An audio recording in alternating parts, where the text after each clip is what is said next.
What would happen if you built a refuge for a persecuted people in a place where another people already lived? In the next few minutes, you'll learn why this moral quandary is at the root of the struggle between Israelis and Palestinians, and what you can do to help achieve a just peace for everyone in the region.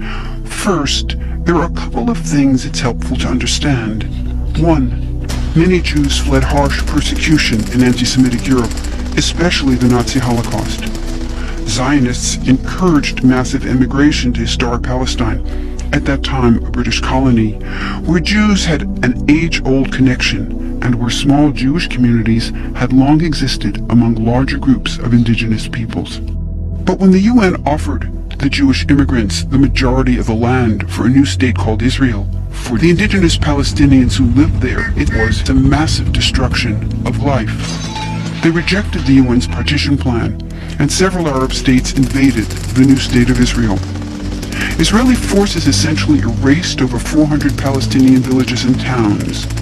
By the end of the fighting, Israel controlled 78% of historic Palestine. And when 750,000 Palestinians who fled or were expelled during fighting tried to return to their homes where the new state now stood, they were permanently barred by the Israeli government. While over 100,000 of their relatives and neighbors who hadn't left became second-class citizens of the new state, along with the new Jewish majority. Today, Palestinian refugees and their descendants number in the millions. Most are in the Gaza Strip, the West Bank, and Jordan. Many are spread throughout the world, with millions still living in refugee camps, seeking to return to their homeland. To sum up, one group of refugees found a much-needed home, but in the process, a new group of refugees was created.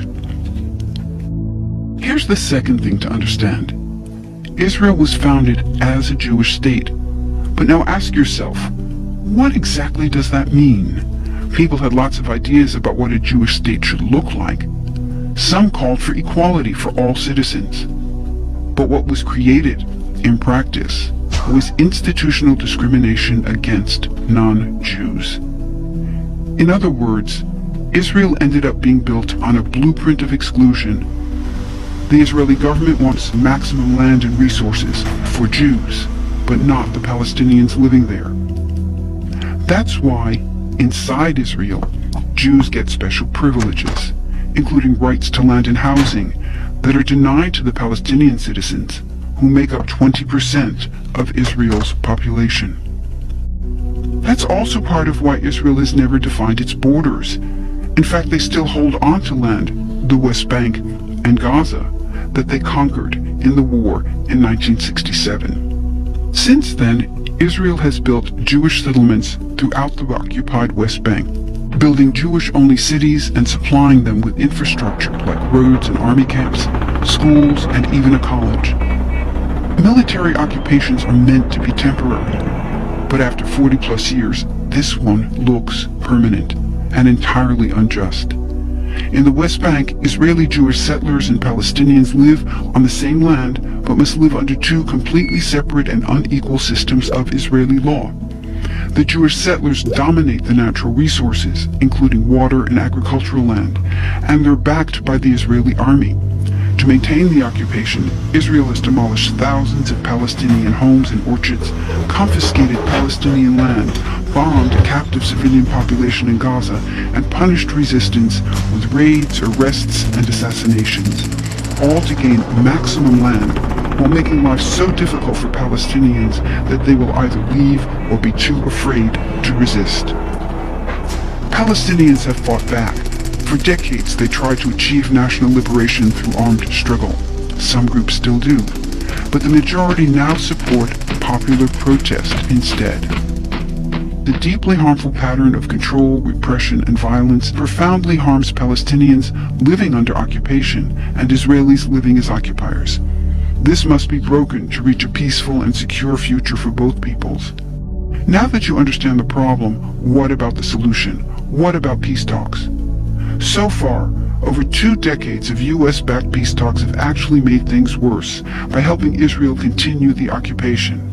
It's been years of talking while Israel massively expanded the Jewish settlements and literally redrew the map.